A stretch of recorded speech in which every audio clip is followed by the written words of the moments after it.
While most eyes were on Chicago's Grant Park and President-elect Barack Obama, Washington insiders and power players across the country were closely monitoring events in Minnesota, Alaska, and Oregon. Well into the morning, long after the race for the White House had been decided, it was still unclear how much power Democrats would have in the Capitol. We knew they would control both chambers, but that 60-seat filibuster-proof majority in the Senate was still within reach.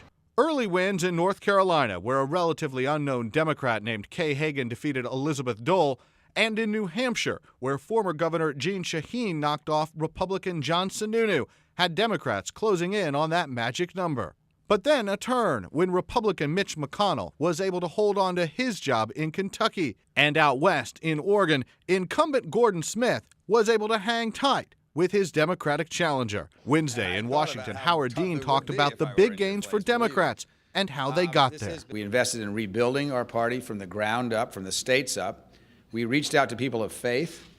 We invested in regions of the country that hadn't voted for Democrats for a long time. The House Speaker also seemed satisfied. Our increased numbers in the House better enable us to work closely with our new president for a vision for America and a plan to succeed, again, as we unify the American people. Here's a look at the current balance of power in the Senate. Republicans are down to 40 seats, Democrats up to 56. That's with 4 more races that are still too close to call. In the House, Democrats control 254 seats and Republicans just 173. There are 8 races there that are still undecided. And one of the last races we'll find out about, also one of the most interesting. In Minnesota, where comedian Al Franken faced off against incumbent Norm Coleman.